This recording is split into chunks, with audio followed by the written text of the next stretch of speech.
수험생 여러분 안녕하십니까? 자, 법률 마지막 파트 법률 해석이란 파트인데 이 법률 해석이란 파트는 굉장히 어려운 파트예요. 이 법대 학생들도 가장 어려워하는 게 이 해석 문제다. 근데 우리가 그 기출 문제에서 가장 출제 그 경향이 바뀐다가 이 해석 파트예요. 해석 파트는 과거에는 법대 학생들 막 추상적 용어를 막 물었는데 해석 파트는 무조건 물으면 부동산이요. 오표시 무효원칙. 오표시 무효 원칙. 물은 무조건 이거 물어요. 갑토지 매매계약, 을토지 등기한 사건. 이게 중요한 민법이다. 우리 중개업 부자는 거지 법대 학생들처럼 부자는 얘기 아니. 이 해석 문제는 이 오표시 무효 원칙 문제가 아니고 다른 질문이 나오면 다 9점짜리 문제. 9점도 넘어요. 이렇게 여러분들이 여기 23번, 24번, 25번이 있지만 24번 문제. 24번 문제 한 문제만 풀어도 충분해요. 물론 좀 간단히 설명을 드릴 거예요, 제가. 무조건 24번 문제는 나왔다면 24번 문제예요. 지금 오표시 무효원칙 나올 때가 됐어요. 여기 한 3, 4년마다 한 번씩 나오는데 지금 3년은 안 나왔단 말이야. 그럼 여러분들 시험장 가면 올 사례 문제, 박스형 문제 또는 오표시 무효원칙 무조건 24번 문제 맞는다 봐야 돼요. 자, 23번 문제 보세요. 해석 문제 굉장히 어려운 거예요. 재판하는 과정인데 다음 틀린 것은 일단 정답은 일단은 2번이에요. 자, 1번부터 볼게요. 법률 해석이라는 게 뭐냐면요. 법률 해석이라는 건 법조문을 해석한다는 얘기야. 법조문 풀이한다는 얘기가 아니에요. 두 사람이 뭔가 의사표시에서 법령이 했는데 그 의사가 명확하지 못했던 거야. 300만 원 주기로 한다. 근데 300만 원을 매월인지 매년 300만 원 주기로 하는 건지 매월인지 이걸 분명히 하는 거야. 의사표시 불분명했을 때 그 의사표시 해석하는 것이 법률 해석이지 법조문 해석한다는 얘기가 아니에요. 법률 해석이라면 법률 내용이라는 것을 확정한 내용이 바로 의사표시예요. 그 300만 원이 매월 300인지 매년 300인지 그 의사표를 해석하는 것이지 법조문 풀이한다는 얘기가 아니에요. 이제 맞는 거예요. 내용을 확정시키는. 그 내용이 불명확한 것을 명확히 매월인지 매년인지 매 분기인지 명확히 확정시키는 작업을 법률 해석이라고 부른다. 그리고 의사표시 해석이에요. 법률 해석은 법조문 풀이한다는 얘기가 아니에요. 이 질문. 근데 이게 이제 판례인데 주관적으로 표의자 주관적 부여하는 바가 표시인데 이게 틀렸는데 법률 해석에는 자연적, 규범적, 보충적 있는데 우리 판례는 이 규범적 해석을 원칙 삼아요. 규범적 해석. 규범적 해석은 의사를 고려하는 것이 아니라 표시를 고려하여 문자, 언어 등을 있는 그대로 고려해요. 표시를 중심으로 하는 거예요. 그게 판례가 말하는 기본이다. 규범적 해석을 원칙 삼는 거예요. 근데 여기는 이대로 얘기하면 이건 마음을 고려한다. 주관적으로 표의자 마음으로 고려한 이거는 자연적 해석이라는 뜻이잖아요. 근데 이게 법적 분쟁이 벌어지면 자연적 해석이 원칙이 아니라 규범적 해석 이걸 원칙 삼아요. 요즘은 정도 나머지 얘기도 이런 것들 보지 마셔야 돼요. 보지 마셔야 돼요. 나오지 않으니까 그래도 말뜻 정도만 이런 식 지문이 나온 지 이미 10년이 넘어요. 15년 전에 정도 돼요. 무지하게 여러분들은 물론 내가 1번, 2번 지문을 해석해 간단히 말씀드렸지만 24번 문제 무조건 24번 문제예요. 이건 천천히 가면서 완벽히 소화시켜야 돼요. 자, 24번 문제 너무 중요한 문제. 나왔다면 무조건 이 문제다. 법률 해석 문제가 23번, 24번, 25번 있지만 무조건 24번 문제만 푸시라. 우린 부동산 민법이다.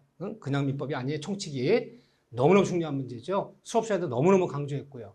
갑은 자기 소유 토지에 대해서 을과 매매계를 체결하였으나 토지의 지번대에 착오를 일으켜서 Y 토지에 관한 을묘를 이전하겠다. 매도인 갑과 매수인 을은 X한 토지를 매매하기 이걸 매매하기로 합의됐으나 지번을 착각해서 계약서에는 서로 지번을 뒤바꾼 거죠.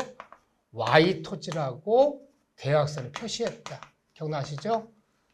매매는 X 토지를 매매해놓고 계약서를 Y 토지가 잘못 기재해서 그래서 등기가 뭐가 났다. X 토지가 등기한 것이 아니라 Y 토지가 이 Y 토지를 소유권 이전 등기했다는 거죠. 즉 아파트를 얘기하면 301호를 매매하기로 합의해 놓고 헷갈려서 등기는 103호를 등기했더라.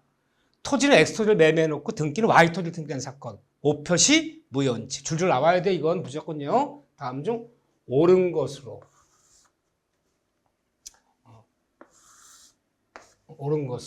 짝지은 것은 이때 이 갑과 사이에는 의사 불합치로 인하여 매매가 체결되지는 않았다. 틀렸어요. 우리가 마음을 합의했던 엑스토지 매매로서는 유효하다. 그렇죠?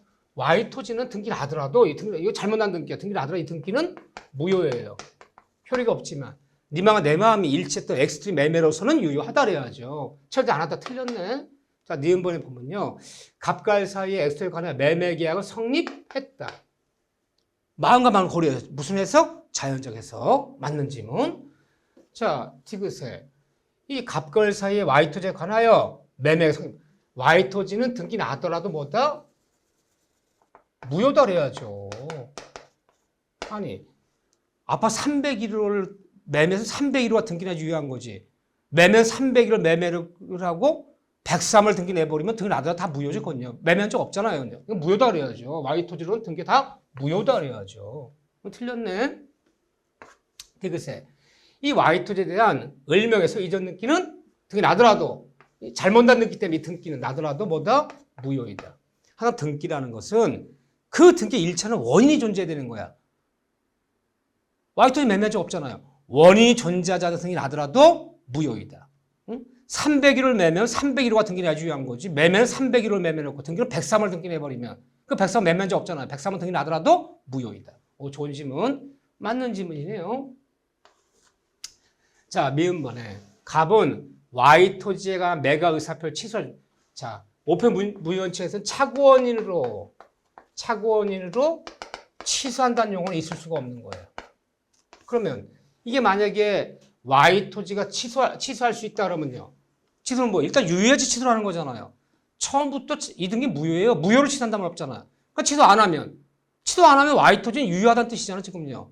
처음부터 잘못 난 등기 무효다. 무효를 취소한다는 말 없다. 따라서 오pen 무효원칙은 처음부터 무효이기 때문에 차고원인으로 취소할 여지도 없다 그래야 돼요. 굉장히 유명한 질문이에요. 틀렸어요. 무효를 취소한단 말이 어딨나. 일단 유효해야지 취소를 하는 거죠. 자, 비읍번에 선의의 병이 을로부터 이 Y토지를 매수하여 이전을 마쳤다면 이 병의 제3자는 손 취소할 수 있다? 없다 그래야죠. 네. 처음부터 이 등기 무효야. 무효를 믿고 오래한 사람이 병이 선이어도 얘는 소유권 취소할 수 없어요. 등기면 뭐가 없다? 공신력이 없다. 이 잘못 난 등기 무효가 돼버리면 무효 끝까지 따라오는 거지. 거기에 선이라고 보호받는 거? 아니다. 등기면 공신력이 없기 때문에 선함자 병도 잘못 난 등기 믿고 오래한 토지, Y토지 잘못 난 등기 믿고 오래한 사람은 손 취소할 수 없다 그래야죠. 이 한 문제만 풀 줄 알면 돼요.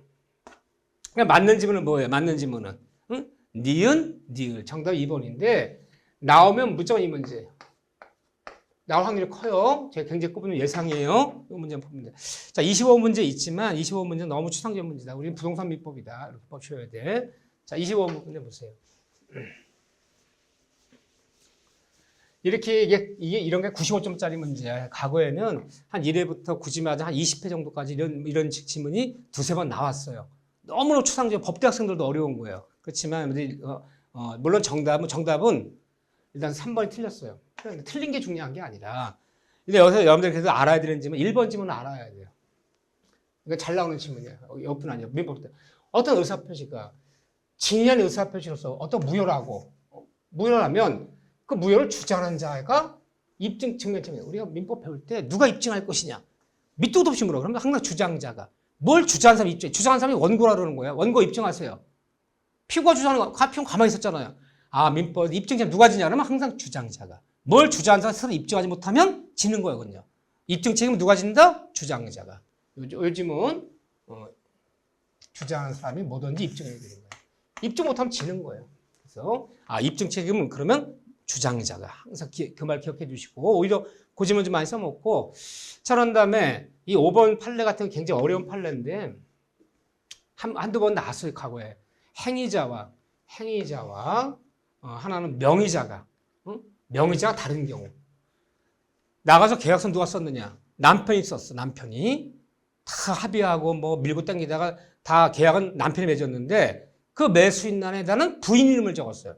계약 맺은 사람은 남편이고 계약서 명의자는 부인이야. 근데 두 사람 이혼을 해버렸어. 누가 계약 당사자냐? 가서 계약서 쓴 남편이 계약 당사자냐? 계약서 명의를 쓴 부인이 계약 당사자냐? 이게 싸움이 났다는 거야. 이때 행위자와 계약서 명의자가 다른 경우 누구를 계약 당사자로 볼 것이냐. 누구를. 그때는 행위자 상대와 의사가 일치했다면 일치한 사람을 당사자로 보고 그 일치한 의사대로 당사자를 보고 일치하지 않으면 할 수 없어. 이 계열 체결하게 된 어떤 사정이라든가 어떤 상황을 고려해서 그때는 당사자를 결정해야 돼. 이게 무슨 말이냐면요. 마음과 마음이 일치한 사람은 당사자로 결정한다는 얘기는 일단은 자연적 해석을 먼저 하고 의사를 알 수가 있어. 그러면 의사를 고려해서 당사자를 확정하고 자연적 해석이 안 된다면 이 규범적 해석을 하라는 거예요. 순서가 있다는 거예요. 그래서 너무너무 어려운 판례다. 어쨌든 행위자, 명의자 다를 때는 이제 의사 일치한 사람, 마음과 마음 일치한 사람 당사자를 결정하고 의사가 일치한 사람이 없다면 계약을 체결해야 돼. 객관적 사정을 고려해서 규범적을 통해서 당사자를 확정해라. 해석하는 순서가 있는 거다. 자연적 해석을 먼저 하고 안 되면 이어서 규범적 해석을 해라. 요거요. 의사를 일치한 대로 당사자 결정해라. 이걸 먼저 결정하라는 거예요. 요 정도 이것도 어려운 얘기죠. 여기 봐주시면 되고 나머지 질문들 보지 마셔. 자, 그다음에 의사표시 문제죠. 법률 의사표시 문제는 너무너무 어렵다. 그런데 의사표시 문제가 우리가 하면 28문제가 있어요. 자, 28문제가 있는데 이 의사표시 파트는 올해 몇 문제 나오냐? 물론 2문제 나와요. 공부할 양 엄청 많죠. 물론 예를 들면 재작년, 재작년에는 1문제 나왔어, 의사표시가. 예를 들면 작년에는 2문제 나왔어. 물론 1문제 나온 애도 있고 3문제 나온 애도 있어요. 근데 평균 2문제예요. 2문제인데 가장 중요한 1문제 결정 났어요. 올해 34회 때 가면 최근에 제가 늘 수업 시간에 강조한 게 뭐냐면 그냥 민법 총칙이 아니라 부동산 총칙이다. 그럼 2문제, 1문제 뭐예요? 1문제. 올해 여러분들 이제 10월 달 네 번째 주 토요일 날 만날 문제가 1문제는 부동산 가장매매. 부동산 은닉행위. 이 사례 문제 내지는 박스형 문제 만날 거예요. 박스형 문제. 이거 하나 결정. 이제 한 문제가 이제 뭐가 나올지 몰라요.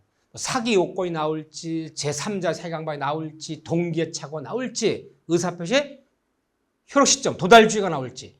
근데 제가 뭐는 얘기 안 합니까? 비진입 표시 얘기 안 하잖아요. 이 어렵기는요, 이 비진입 표시. 107조. 우리도 문제가 지금 5문제쯤 있는데, 어려워도 너무 어려워. 농담, 거짓말, 증여한다는 마음대로 증여 얘기한 거. 이 비진입 표시가 가장 어렵다. 그 추상적인 판례들이 엄청 많아요. 근데 비진입 표시는 지금까지 몇 번 나왔느냐. 33번 시험 보면 비진입 표시 기출문제는 9번이에요. 9번 나왔어요. 그럼 33번, 9번, 4년에 한 번 나온다는 거야. 근데 최근은 이 비진입 표시를 물을 틈이 없어요. 왜? 부동산 문제 묻기 때문에. 그래서 여러분들이 의사표시 4군데 중에 제일 출제 비중이 빠지는 곳은 비진입 표시다. 그럼 비진입 표시에서는 제가 여기 5문제, 2문제 강조할 거야. 그거만 정도 복습해줘. 그거만. 이게 제일 출제 비중이 떨어진다. 한번 무조건 이거고요.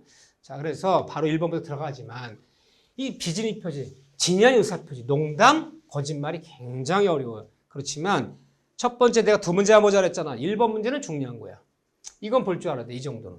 이 정도 볼 줄 알아야 되는데 107조 증여한다는 마음도 없이 입으로 한 층에서 얘기하는 비진입 표시도 원칙은 유효하다. 그러나 상대방이 진이 아님을 알거나 알 수 있는 그때는 무효로 한다. 또 비진입 표시가 농담 거짓말임을 상대방이 알거나 알 수 무효됐더라도 한 달이 건넌 제3자가 선일 때는 선의 3자한테 무효를 당하지 못한다. 3자 보호한다. 그 얘기인데 물론 정답은 1번이 틀렸어요. 이 집은 다 맞는 지문인데 근데 제가 왜 1번 안 하는 거냐. 아니 우리가 근로기준법상 퇴직금이 어떻고 사직서가 어떻고 하는 게 중개업무 볼 때 필요한 얘기가 아니잖아. 예전에 이런 지문들을 막 냈다는 거야. 그전에는 이게 법대학생도 중간고사인지 도대체 법무사들 시험인지 노무사 시험인지 구분을 안 했단 말이야. 근데 요즘은요 이 지문 말고 낼 게 많다는 거야. 근데 얘들의 과거의 기출문제는 퇴직 의사 사표 지출이 어떻고 이런 것들 갖고 주로 조정을 이뤘단 말이야. 그런 얘기보다는 가불명 사례문을 내든가 아니면 단다시문 내든가 법정은 풀이내든가. 그래서 여러분들이 정답 1번이지만 1번이 하지 않고 오히려 2번 지문 3번 지문 단다시문 나올 거 말이에요. 4번 지문 5번 지문이 중요한 거예요. 자 보세요. 뭐 사표질 얘기를 하지 않을 거야. 이건 뭐 왜 틀렸냐면 진여사표시에 해당하지 않는다. 해당하지 않는다. 비지표시가 아니다. 비지표시다 그런 바람에 틀린 거야. 자, 그런데 보세요. 2번 질문 중요해요. 상대방이 107조에서 상대방이 표의자 말한 사람의 진이 아니면 상대방이 알았거나 악이거나 또는 오알 또는 알 수 있었다. 육아실인 경우 이때는 뭐다? 비진입 표시는 이때는 무효입니다. 뒤집어보면요. 농담 거짓말한 것도 상대방이 악이 있던 육아실 때는 무효. 상대방의 선이 그리고 무과실 때는 유효. 상대 태도도 유효하게 결정되는 거죠. 법정대로 보자면 오케이. 이때 세 번째 보면요. 상대방이 표의자 진이 아님을 알았거나 알 수 있었다는 것은 누가 무효를 주장하는 자가 입증해야 돼요. 무효? 항상 입증책 누가? 주장자가 입증해야 된다. 이 사람 주장도 누구야? 표의자 입증해야 돼요. 말하는 사람이 입증해야 돼요. 그러면 비진표시에서 농담 거짓말로 부동산 증여를 얘기했을 때 상대방의 선이 무과실은 선의는 추정해 주는 거야. 상대가 가만히만 알아보시면 돼. 누가 말한 농담 거짓말 표의자가 입증 못하면 이게 다 유해지는 거예요. 입증 책임은 주장자가. 맞는 질문. 진여사표시 무효도 선의의 3자한테 무효를 뭐지 못한다? 이런 무효 무슨 무효? 상대용 무효. 비진입 표시가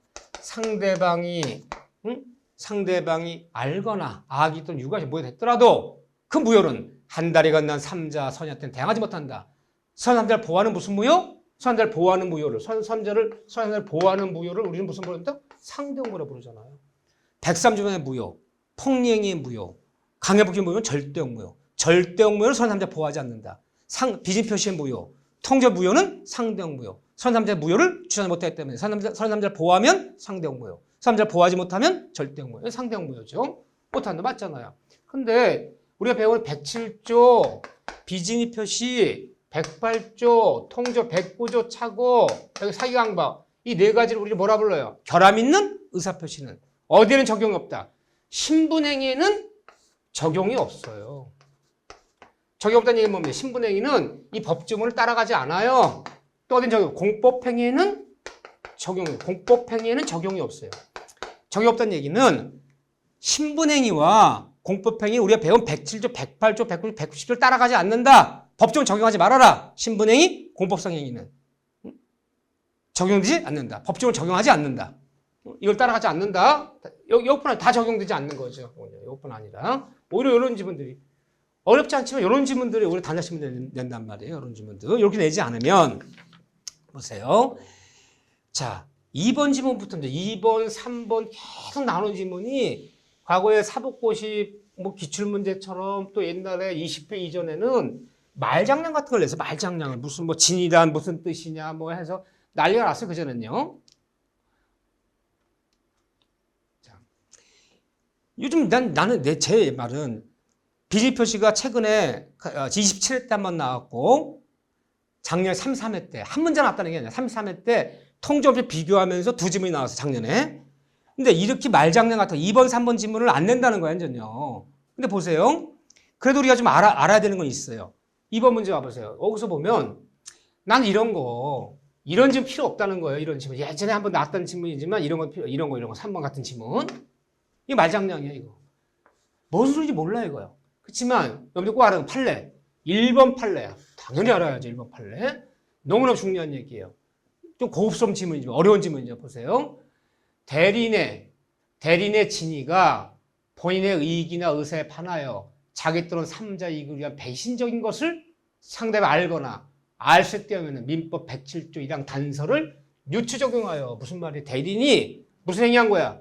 대리권 있다는 걸 이용해서 횡령하고 배임하고 빼돌리고 본인의 불의를 끼치고 도망간 거야. 대리권 준 애가. 이걸 우리는 뭐라 부르는데 대리권 남용. 정당한 대리권 대리인이 대리권 이용해서 횡령 배임해서 자기 이익을 챙겨 먹고 3자 이익을 챙겨주고 본인한테 불의를 끼쳐 먹고 도망간 사건. 남용된 대리권은 우리 판례가 뭘 적용한다? 판례가 107조 단서 유추 적용. 이거 기억하셔야 돼요. 이 지문은. 이 정도 지문은. 어려운 지문이지만. 판례 태도는요. 따라서 이 경우에도 본인은 원천 책임을 져줘야 돼. 하지만 대리인이 대리권 남용한다는 사실을 상대방 금융기관이 알거나 했을 때 그때는 100조 단설 적용해서 상대방 알거나 했을 때 그때는 무효이다. 이 무효를 만들어서 본인을 보호하겠다는 거야. 그래서 남용된 대리권 그럼 107조 단서 유치 적용 하셔야 돼. 이 지문 굉장히 고급스러운 지문이지만 이거 필요 없어요. 자, 이 지문도 필요 없어요. 이 지문도 5번 지문도 큰 필요 없어요. 이런 게 굉장히 그 추상적인 지문들이야. 이런 지문들이 이거 설명하려면 내가 지금 이 한 문제 갖고 내가 지금 10분을 설명해야 돼. 그렇지만 큰 필요는 없어요. 응? 그래서 진이란 무슨 뜻이냐 뭐 이런 거 묻는 건 큰 문제가 안 된다. 여기서 이번에서는 남용 대리권 요거 하나 107조 유치정용서 요거 하나 기억하시고 물론 정답은 5번이에요. 5번이 틀렸어요. 이거 틀렸다는 게 아니라 필요 없다는 거야. 여러분들. 필요 없다는 거지. 다 맞는 질문이에요. 판례들이. 5번 틀렸어요.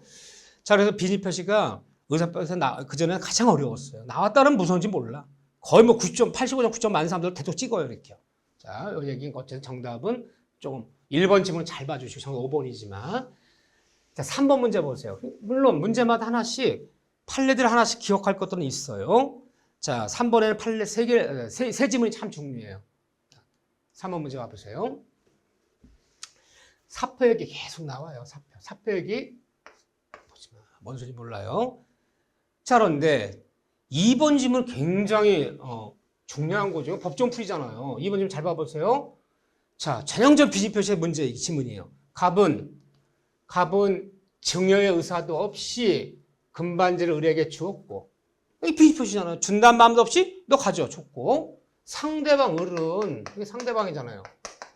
비밀표시 상대 을은 그것을 병에게 다시 넘겼어. 그러면 갑이 표의자요.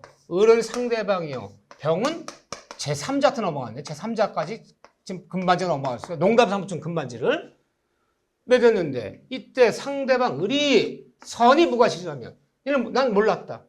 아, 농담 거짓말로 준 건지 몰랐다. 그러니까 상대방이 선이 그리고 무과실이었다면 이 증여는 뭐가 되는 거야? 이 증여는 유예지는 거야.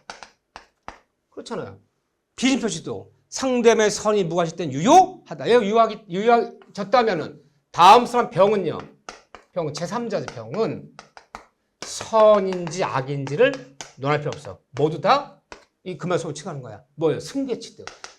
우리 민법에서는 내 앞사람이 어쨌든 내 앞사람이 권리를 얻으면 권리가 있으면 다음 사람은 다 선의가 논할 필요 없는 거야. 그러면 제3자 선의가 언제 논하는 거예요? 제3자 선의하기는 비밀 표시했는데 상대방이 농담임을 거짓말임을 진리아님을 알았다. 악이었다. 또는 유과실이었다면 알 수 있었다면 그때는 이게 무효가 돼요. 무효가 되기 때문에 소유권 취득이 안 되는 거예요. 얘는요. 그렇지만 얘가 무효가 된 상태에서 병한테 팔아버리면요. 병이 몰랐던 선이라면 얘 보호받아요. 지금 비밀 표시가 무효했더라도 한 달이 건넌 3자 선이라면 보호받아요. 이 악이라면 얘는 소유권 취득할 수가 없어요. 그러면 비밀 표시에서 제3자 선이 악인은 그 비밀 표시가 상대방이 악인 내지 유가에서 무효됐을 때 한 달이 건넌 3자가 선이라면 보호받고 악인은 벌 수 없지만 그 비밀 표시도 상대방의 선이 그리고 무과실에서 일단 유효해져서 상대 을이 소유권 취득하면 3자 병 선이 악인 논할 필요가 없는 거예요. 이 얘기가 굉장히 중요한 거죠. 이 원리가 이거 민법 원리 다 그래요. 내 앞사람에 권리가 있다면 다음 사람 선이 논할 필요 없는 거야. 다 승계치도 되는 거야. 이번 좀 굉장히 중요한 질문이에요. 악이더라 소유권 취득한다. 그러니까 3자 선인지 악인지는 이 비밀 표시가 무효됐을 때 그때 논하는 거야. 3자 선이란 보호받고 악인 보호 이거 논하는 거지. 비밀 표시도 이렇게 유효해졌다면 다음에 선이랑 논할 필요 없는 거다. 이번 지금 너무너무 중요한 얘기죠. 아, 주식회사, 군복무, 뭐 사직서 또 나왔어. 뭐 대입사 처리. 사법 기출 문제야. 이런 가지는 우리가 볼 수는 없어 이렇게요. 그렇지만 4번 지문 또 너무 중요한 지문이야. 4번 지문. 자, 이거 정리할게요. 비밀 표시 판례들이 이렇게 어렵단 말이에요. 비밀 표시가 나오면. 하지만 의사표시가 가장 출제가 떨어지는 건 비밀 표시인데 이게 무슨 말인가 보세요. 여러분들 아셔 이건요. 갑이 법률상 또는 사실상의 장애로 자기 명의로 대출할 수 없는 을을 위해서 대출금 채무자에서 명의를 빌려줬더라. 자, 정리할게요. 한마디로 해서 대출 명의를 뭐 줄줄 나와요. 대출 명의를 빌려준 자는 뭐 대형 판례 따르면 비진입 표시에 해당한다, 해당하지 않는다. 비진입 표시가 아니다. 아니기 때문에 설사 상대방 금융기관이 얘는 명의만 빌렸지 돈 쓴 사람이 아니라는 사실을 상대방이 알거나 알 수 있었더라도 비진입 표시가 해당되지 않기 때문에 107조 법조문을 적용하지 않아요. 이 법조문을 적용하면 원칙은 유효하나 상대방이 알았을 때 그때 무효가 된다. 따라가야 된다. 정규 없기 때문에 상대방이 알거나 알 수 있어도 언제나 유효하기 때문에 돈 갚아야 된다. 무조건. 자, 정리하셔야 돼. 대출을 빌려준 자들은 입에 붙어야 돼. 비인표시에 해당하지 않는다. 비인표시가 아니기 때문에 107조 법조문을 적용하지 않는다. 적용하지 않기 때문에 설사 대출을 빌려줬던 사실을 상대방 금융기관이 알거나 알 수 있더라도 언제나 유효하지 무효화되지 않냐. 돈 갚아야 된다. 그래서 이 지문 또 5번 얘기 나왔잖아요. 비인표시 누가 무효 주장자가 뭐해라? 주장자가 입증해라. 입증 책임 누가? 주장자가 입증 책임지는 거죠. 똑같은 지문들.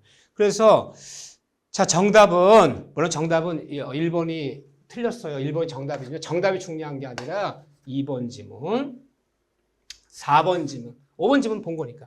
여기 2번, 4번을 하나 볼 줄 아는 거. 중요한 거예요. 이렇게 정리해 주셔야 돼.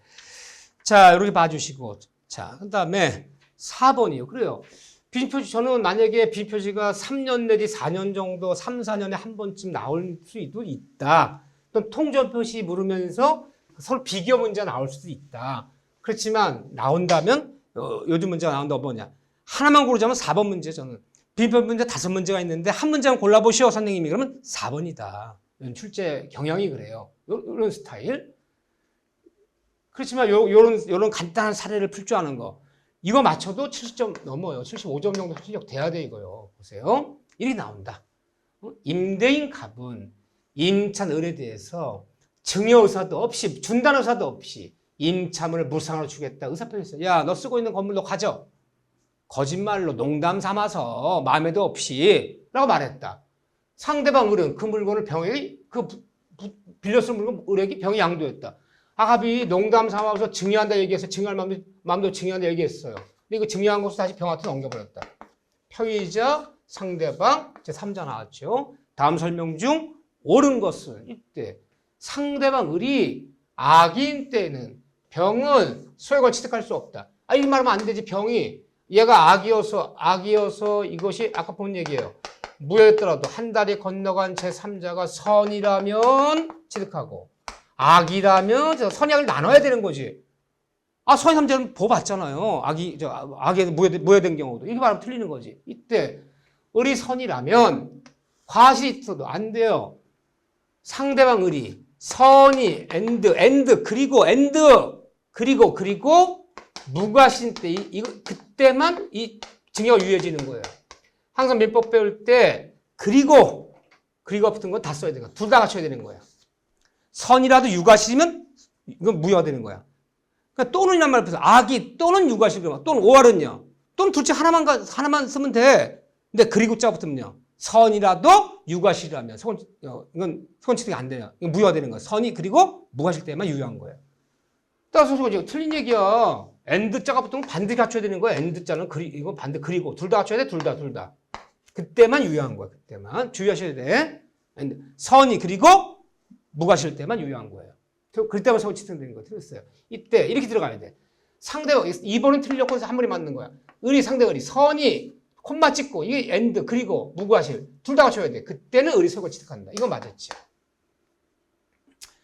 4번에 정답은 나왔네요. 3번. 3번이 이미 나왔죠. 4번에 을이 선이 무과실인 경우에도 병이 악이라면 손취할 수 없다. 얘가 선이 무과실 일단 유효해지면 다음 사람은 선이 악이 논할 필요 없다 했잖아요. 좀 전에 봤잖아요. 3자 선이 악이 논할 필요 없다. 다 승계 취득이잖아요. 다시 이 지문 강조하잖아요. 틀렸어요. 취득한다 해야지요. 이때 을이 악이라면 그때는 무효야. 농담 거짓말 알았다면 그때는 병은 언제 할 수 있는 거죠? 병이 선인지 악인지를 나눠야지. 성이라면 무효인 경우에도 취득하죠. 악이라면 취득 못하죠. 틀렸네. 자, 아까도 내가 강조한 거랑 다시 반복되지만 이 문제 하나만 정확히 연습해달라. 이 문제 하나만. 오케이. 그렇게 봐주시고 그런 다음에 5번 문제 볼까요?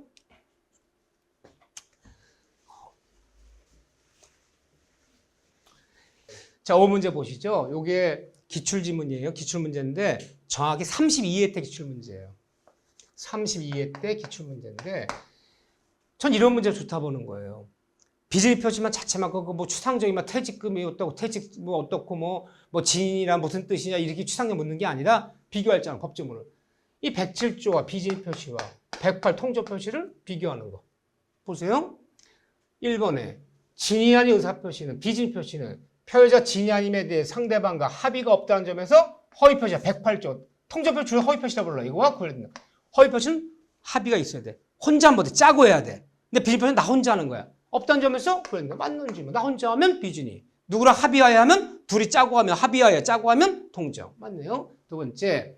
이 의사표 효과와 이 지문은 어려운 지문이에요. 의사표 효과와 의사표 달성하고자 하는 경쟁 목적 서로 다르다는 것만으로 의사 무효화되는 게 틀렸는데 이게 뭐냐면요. 경쟁 목적. 그럼 신탁행위예요. 부동산 신탁행위. 우리가 뭐 예를 들면 재건축 같은 거 할 때 재건축하는 목적 때문에 그 건설사 시행사 때 소유권 등기 넘겨줘야 돼요. 신탁. 부동산 신탁해주지 않으면 계속 공사를 못해요.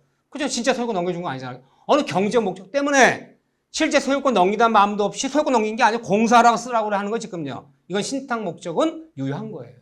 이 말편을 보세요. 소유권 넘기지만 그 시행사 시공사가 재건축한 땅을 소유권 넘겨받지만 소유권 취득하는 거 아니잖아요. 경쟁 목적 때문에 어떤 목적 때문에 그 신탁행위. 신탁행위는 유효하다. 아, 이거 신탁행위 얘기하는 거구나. 무효가 되는 거 틀렸네.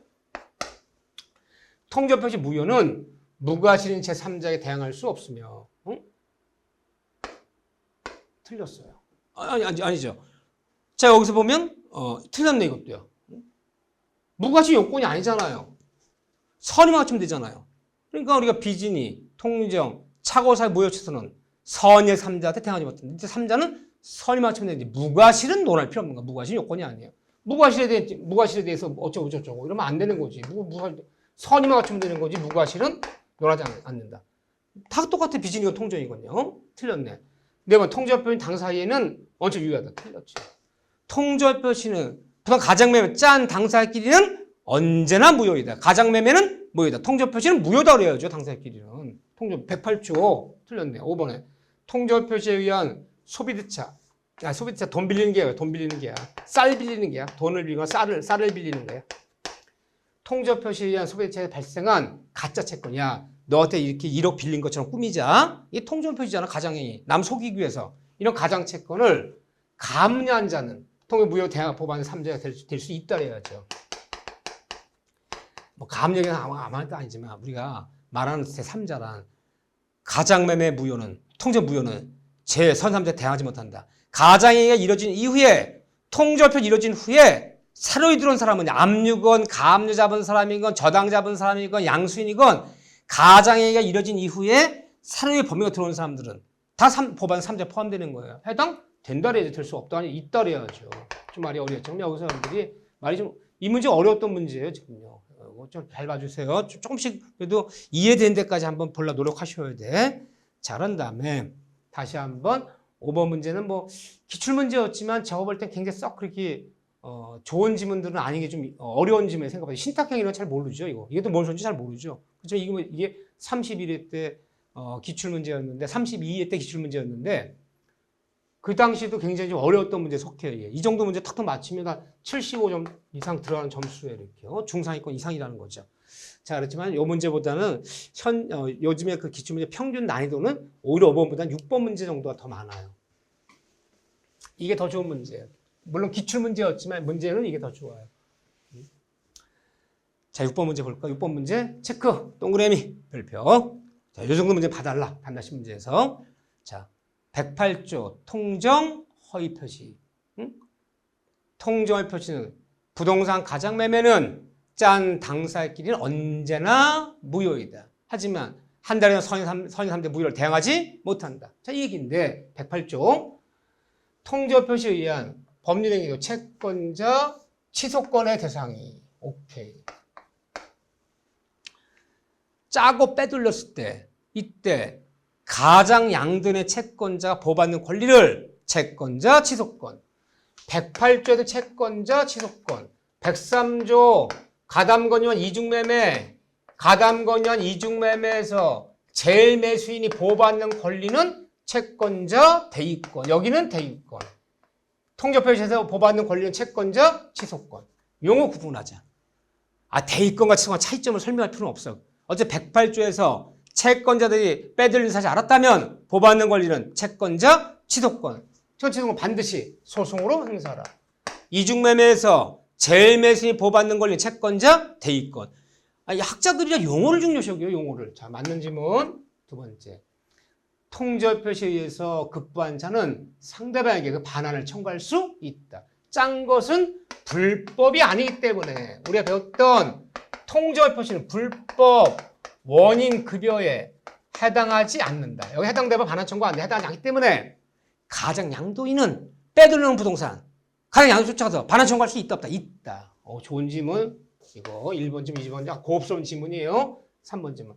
이 통조표시에서 보호받는 3자는 선이면 되는 거지. 무과실이어야 할 필요는 없다. 뭐만 맞추면 보호받는다? 여기뿐 아니에요.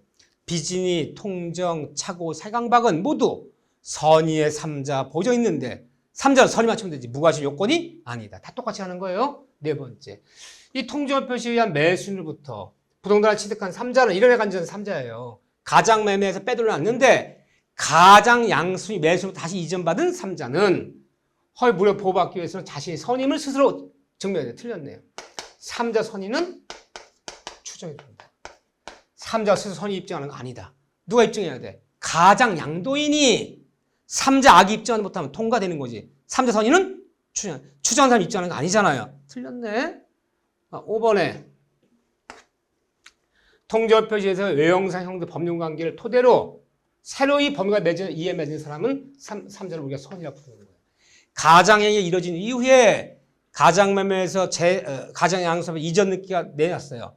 그 외형을 믿고 또다시 거래한 사람들은 가장행위가 이뤄진 이후에 또다시 법률관계에 들어온 사람들은 우리 3자라 부르고 3자 선의는 추정해준다. 자, 3자 선의는 추정해주는 거예요. 얘들한테는 무효를 대항하지 못한다. 이렇게 되는 거예요. 이런 사람들은 제3자라 부르는 거예요.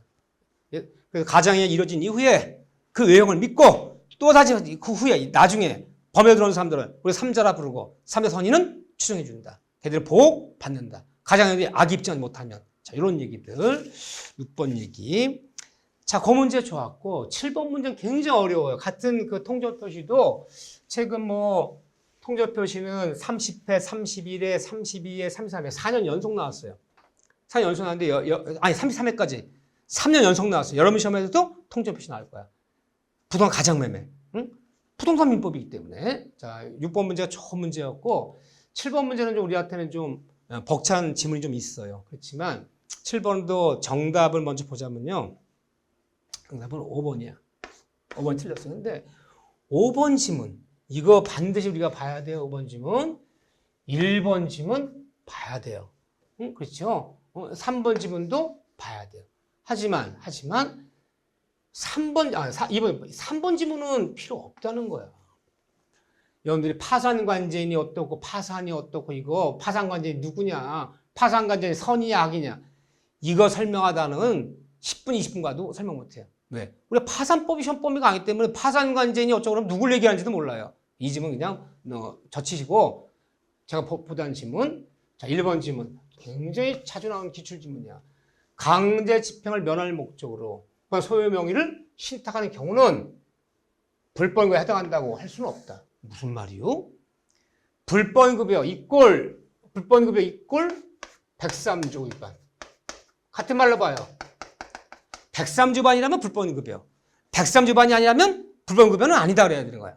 그러면 가장행위의 통조표시가 명시상 약정이 강행법규 위반이 비록 무효이지만 103조 위반에 해당하지는 않는다. 않기 때문에 명시상 했지만 강행법규 위반했지만 통조표시했지만 이미 이행했다 반환 청구할 수 있어요. 근데 103조에 해당돼버리면 불법에 해당되면 첩격, 도박죄에 해당되면 반환 청구 안 되는 거야. 같이 보세요. 그래서 불법행위급여 이꼴 103조 위반. 불법행위급여에 해당된다면 반환 청구 못한다. 근데 불법에 해당하지 않는다면 반환 청구할 수 있다. 그래서 해당할 수는 없다. 맞는 지문이야. 유명한 지문이죠. 자, 이 문제 아까 봤어요. 통조표시에 기초하여 새로운 범위적 이해관계를 가지게 된 삼자는 특별서 선의는 추정해주고 삼자 악이란 입증 책임은 무효 주장자, 편의자, 가장 양도인 쫓아가서 악 입증을 못하면 통과되는 거죠. 좋은 지문, 맞는 지문. 3번 필요 없고요. 자, 4번이 아까 본 얘기예요. 5번 봐보세요. 은닉행위 기억나시나요? 이거 다른 문제 풀어야 되거든요. 그래서 은닉행위.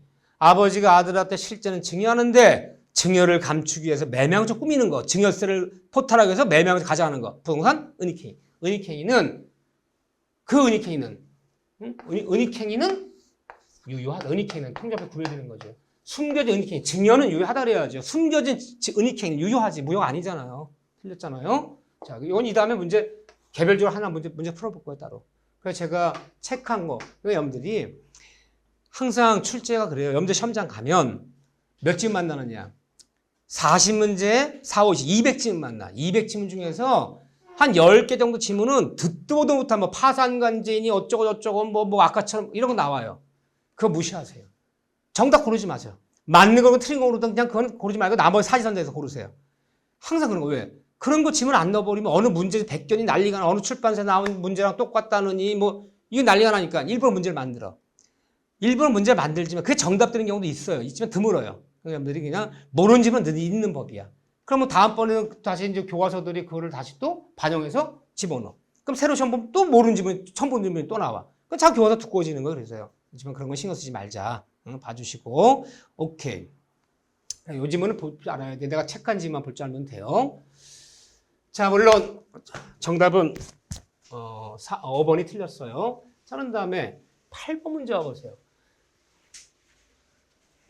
8번 문제는 우리 기출문제는 아니에요. 우리 기출문제는 아니지만 여기가 과거에 몇 년 전에 그 변호사 시험이라 그러죠. 노스쿨. 거기 나왔던 문제. 우리 1분 내 못 풀어요. 8번 어떻게 풉니까? 1번을.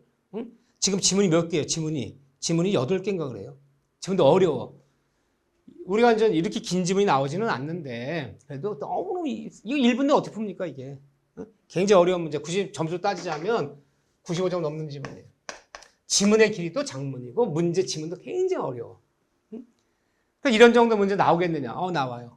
40문제에서 한 문제쯤 나올 수 있어. 그건 무조건 그냥 찍는 거야. 100점 맞춰줄 수는 없어요. 그러니까 찍어서 맞으면 다행이고 못 맞으면 할 수 없는 거다. 그럼 이 지문 중에 굉장히 어려운 지문인데 옳은 걸 골라보자. 자, 일단 보세요. 간대까지 봅시다. 이거는 굉장히 중요해. 이거는 기억하세요. 이거는 짜는 게 통정이야. 통정, 짜는 요건을 제3자를 속이려는 왜 통정 표시했느냐? 채권을 속이기 위해서, 세무서 속이기 위해서 누굴 속이려고 하는 거야? 그 어떤 속이는 동기나 목적이 존재할 것이 필요하게 틀렸어요. 짜는 이유는 따지잖아. 왜 짰느냐? 왜 가장했느냐? 그 동기와 목적은 문제되지 않는다 그래. 존재해야 된다면 틀려. 목적과 동기가 존재하지 않아도 통정 표시야. 그 목적과 속이려는 동기나 목적 존재하여야 통정 표시 틀려요. 이것은 요하지 않는다. 요거 기억하 요하지 않는다. 어려운 지문이야 물론. 요한다, 필요하다는 게 틀린 지문이에요. 제3자 선이 추정되며 무를 주장한 자 3자 악의 입증했다. 입증 책임. 이거 맞잖아요. 입증 책임은 3자 입증하는 게 아니다. 맞는 지문. 자, 디귿셋. 그럼 이런 지문들을 여러분들 알 수가 없다는 거예요. 이거 맞는 지문인데 신경 쓰지 마세요. 허위 표시의 무효는 선의의 3자에 대항하지 못하는데 이 경우에 채권의 가장량도의 채무자는 그 3자에 포함되지 않는다. 왜 이런 게 우리가 채권의 가장량도가 뭔지 또 3자 누군지를 우리는 예를 들면 채권량도 채무인수 시험법이 전혀 아니에요. 개혁법을 가르치지만 채권량도 채무인수 연대채무 보증채무 이건 시험법이 아니기 때문에 전혀 누굴 얘기인지 알 수가 없어. 그럼 이 지문을 하나 설명하자고 오브를 걸어서 그림을 그릴 필요는 없단 말이에요. 근데 어쨌든 이 지문은 틀린 건데 이런 거 나는 그렇대. 이런 지문이 다시 필요 없다는 거예요. 물론 틀렸어요. 가장 소비대차에서 대주가 파산을 받았을 때 파산관제는 통조변수 제3자에 해당한다. 이거 맞는 지문인데 아니 대주가 파산선고 파산관제인 전혀 우리가 몇번 들어본 적이 없는 거잖아요. 그렇죠? 이런 지문들은 그냥 맞는 지문이지만 신경 쓰지 말라는 얘기를 하는 거예요. 제가요. 그 다음에 미음법 얘기. 이거 틀린 지문인데 실질적인 주채무자가 금리 양해하에 양해란 말이 통정이라는 뜻이에요. 이게.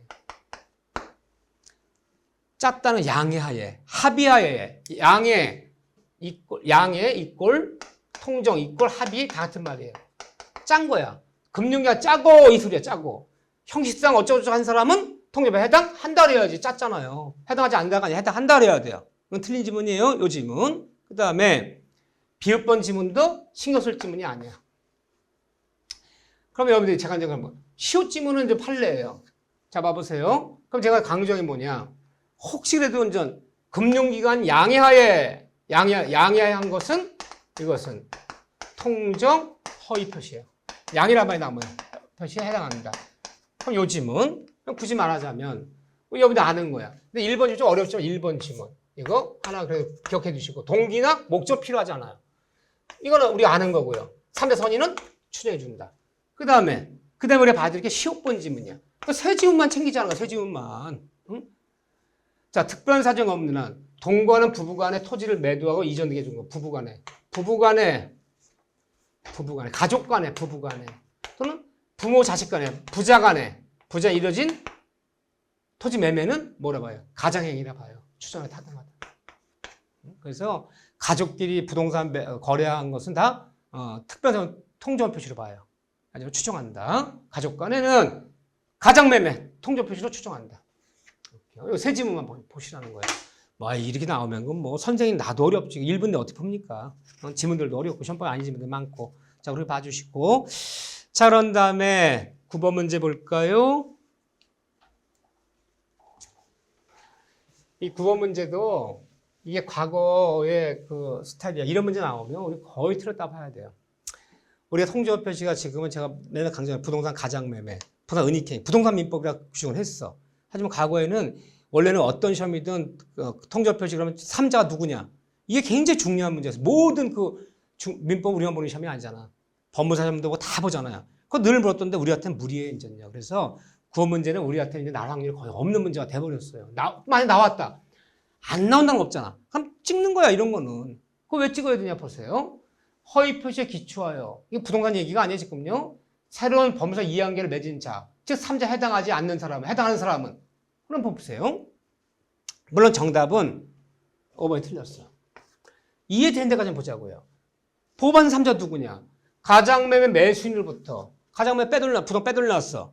그럼 명의가 가장 매수인 앞에 돼 있는 거 명의는 매수인으로부터 다시 부동산을 다시 매수해 이전기 받은 사람은 제3자, 보반 3자 해당되지. 얘 선의는 추정해 주죠. 얘 선의 추정해. 얘 보호 받아야죠. 가장매매에서 제3자, 가장양수 빼돌리는 부동산을 지한테 명의가 있다 또 다시 팔아먹었어. 다시 산 사람은요? 전득자는요? 3자라 부르고 그 선의는 추정되고 악입증 못하면 보호 받아야죠. 보반 3자 해당돼요. 가장매매 매수인으로부터 매매계약에서 이전 등기 청구를 다시 가등기를 마쳤더라. 이 보호 받아야죠. 가장양수인 앞으로 등기 이뤄진 이후에 다시 새로이 이관계 들어왔잖아. 그러면 등기부를 보면요. 가장양수인 앞으로 등기 난 다음에 이어서 가등기를 내거나 매수인 앞으로 이전 등기 낸 다음에 다시 이전 등기를 받은 사람이나 매수인 앞으로 등기 난 다음에 돈 빌려주고 저당을 잡은 사람, 압류 잡은 사람, 압류, 가압류, 저당, 또는 뭐 전세권 등기, 이전 등기 받은 사람. 다 가장매매 이뤄진 이후에 가장양수인한테, 가장매수인한테 명의가 있는 것을 이용해서 새로 들어온 사람들은 다 보호받아야죠. 보호 3제 들어가는 거지, 이런 거예요. 이것도 마찬가지야. 허위 표시 전세권 설정 계획에서 등기가 받죠. 그래서 가장 매수인 앞으로 등기를 했는데 걔가 돈 받고 전세를 놔버렸어. 전세등기 마친다. 보호 받아야죠, 이렇게요. 허위 표시 근저당 설정 계약 유효하다 믿고 다시 압류한 사람 보호 받아야죠. 그런데 채무자 자신은 채무자 자신은 3자 해당될 수가 없는 거죠. 왜 그러냐면 그 전부터 가장행위 전부터 이미 있었던 사람이야. 채무자는 가장이 이뤄진 이후에 새로 들어온 사람만 3자라 부르는 거예요. 가장행위 전부터 가장매매하기 전부터 이미 있었던 채무자는 새로이 관계자가 아니라는 거야. 굉장히 어렵죠. 정답 5번이에요. 좋아요. 몰라 좋아요. 몰라 좋다는 얘기는 아니지만 이해되는 데까지 보자는 거예요. 여기 봐주시고. 자, 똑같은 얘기가 10번에 또 나와 있어요. 너무 이 문제가 많아요, 지금요. 지금 세 문제를 연속 내고 있는데 과거에는 이게 굉장히 자주 나왔던 파트였지만 통지어표 몇 번인 얘기해도 무조건 부동산 얘기지 3자 얘기하지 말아라. 부동산 가장매매, 가불병 내든가 박스형 문제 내든가 이 문제 나온다. 11번 문제. 이런 문제죠. 요즘 스타일 문제다. 자, 10번 문제도 똑같은 문제인데 한번 설명드렸기 때문에 3자 대리순자는 이건 전부예요. 다 전부 보반 3자예요. 얘들은 다 보호받아야 돼. 가장이 이뤄진 이후에 다 범위가 들어온 애들이기 때문에 보호해줘야 돼, 애들은. 그래서 정답은 5번이다. 19번 문제랑 거의 똑같은 문제예요. 한번 좀 풀어주시고. 자, 그런 다음에 이제 별표 쳐야죠. 체크하셔야죠. 몇 번 문제? 11번 문제. 11번 문제는 너무너무 중요한 문제다. 요즘 문제 스타일이 이렇게 나온다, 이렇게. 지문은 너무 길지 않대. 사례 문제 너무 길지 않대. 물어볼 다 물어보는 거. 부동산 이야기 묻는 거야. 이게 부동산 사례요. 자, 11번은 특별히 여러분 공부 좀 잘 해주셔야 돼. 자, 11번에 갑은 채권자 을의 강제집행을 면할 목적으로 자기 소유 부동산 을에게 가장 양도하였고 병원 다시에서 부동산 선의의 정의를 현명했다. 갑이 누가 압류 들어올까 봐 갑이 친한 친구와 짜고 부동산을 빼돌렸다. 짜고 누구 앞으로? 을 앞으로. 그런데 을이 자기한테 명의했던 걸 기화로 가장 매수인이 지한테 명의했던 기화로 다시 병한테 팔아먹었다. 병한테 소유권 등기 넘겼다. 기억나시죠? 대표적인 사례죠. 갑을 병. 다음 틀린 것은 너무너무 천천히 부르셔야 돼.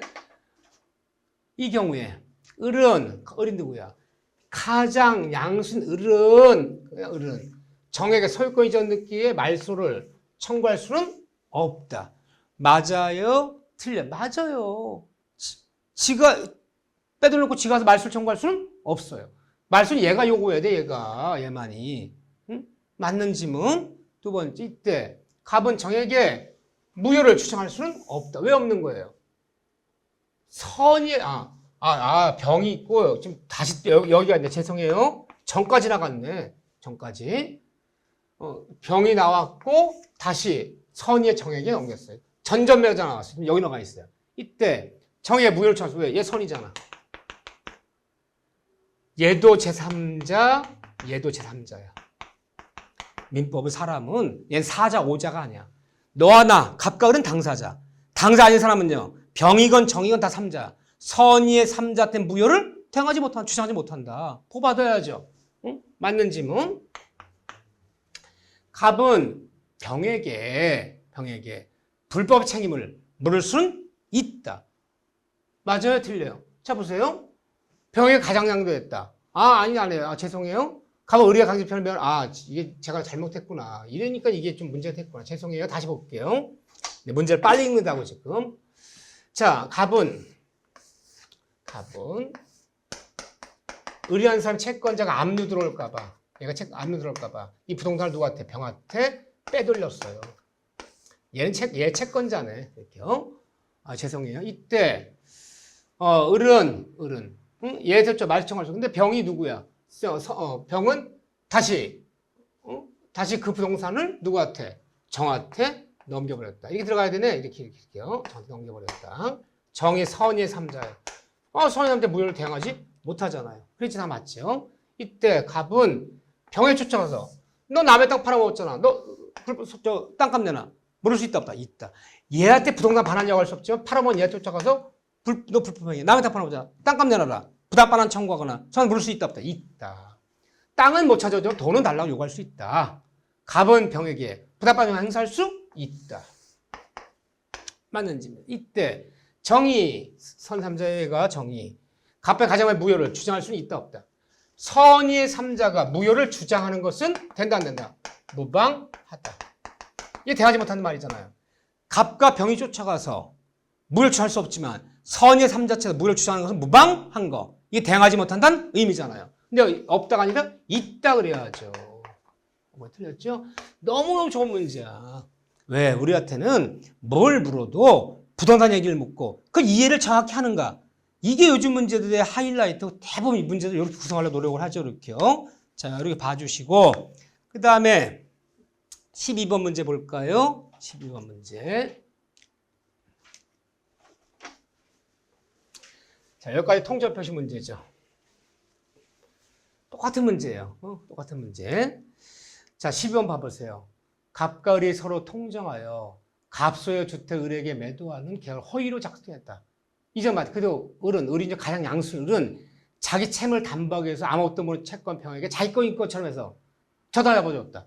그럼 이런 애가 제3자가 되는 거예요. 저당 잡은 애가. 예권자를 을한테 빼돌렸는데 을이 자기한테 명의 있다 이용해서 병한테 뭘 잡아줘요? 병한테 제3자.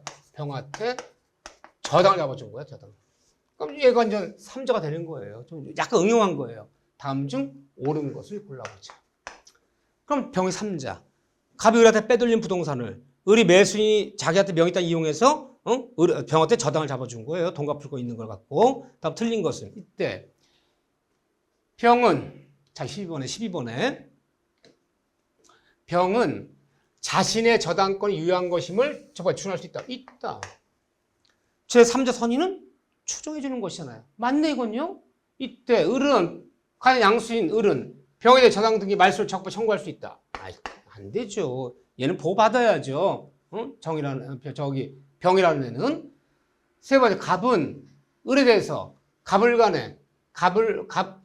을 간에 갑은 을에 대해서 매매에게 무혐의를 추정할 수는 없다.